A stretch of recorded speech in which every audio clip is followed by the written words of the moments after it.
ഇന്ന് അച്ഛൻ്റെ ഹോസ്പിറ്റലിൽ നിന്ന് ഡിസ്ചാർജ് ചെയ്യുന്ന ഡേ ആണ്. എല്ലാരും തിരക്കായോണ്ട് ഞാനാണ് ഇന്ന് അച്ഛൻ്റെ കൂടെ ഇരുന്നത്. അച്ഛന് ഡയറ്റ് ആയിട്ടുള്ള ഫുഡ് മാത്രമേ കഴിക്കാൻ പറ്റുള്ളൂ. സോ 3 നേരവും ചപ്പാത്തിയാണ് കഴിക്കുന്നത്. വന്ന ഉടനെ അച്ഛനും എനിക്കുള്ള ഫുഡ് എത്തി. ഞാനൊരു സാൻഡ്വിച്ചും അച്ഛൻ ചപ്പാത്തിയാണ് കഴിച്ചത്. എന്താന്നറിയില്ലേ ഇപ്പൊ എത്ര കഴിച്ചാലും വിശപ്പില്ല. ആർത്തി കൂടിട്ടാവും. ഒരു 2 മണി 3 മണി ആയപ്പോ ഞാൻ ബിരിയാണി ഓർഡർ ചെയ്ത് കഴിച്ചു. ഫുഡ് വേണമെന്നാ പറയുന്നേ. വിശപ്പ് മാറുന്നില്ലെങ്കിലേ വല്ല കാലിത്തീറ്റയോ പിണ്ണാക്കോ കാടിയോ എന്തെങ്കിലുമൊക്കെ കലക്കിക്കൊണ്ട് കൊടുക്ക. 10 കൊണ്ട് നിറയട്ടെ.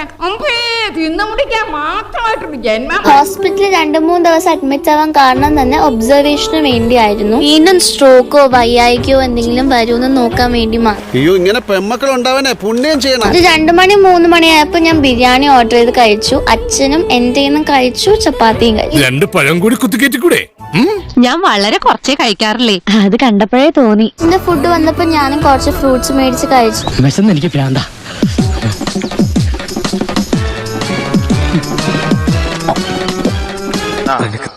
തിന്നാന്നൊരു വിചാരം മാത്രമുള്ള ഭീകര. അച്ഛന് ഫ്രൂട്ട്സ് ഒന്നും കഴിച്ചുകൂടാ, കാരണം ഡയബറ്റീസ് ഉണ്ട്. കാരണം പോകുന്ന മുന്നേ ഇതായിരുന്നു എന്റെ കോലം. അപ്പത്തിലുള്ള തട്ടാ 1.5 കോടി ഉറുപ്പ്യ ഒളരിപ്പള്ളിയുടെ കിഴക്ക് ഭാഗത്ത് 1 ഏക്കർ സ്ക്വയർ പ്ലോട്ടാ കയ്യിലിരുന്നേ അല്ലേ? ഈ സോഷ്യൽ മീഡിയ വന്നതിന് ശേഷമുള്ള ചില ഏടാകൂടങ്ങളല്ലേ വൈറലാവുന്ന ഇപ്പൊ ചിലരുടെ വയറ്റിപ്പഴപ്പ്.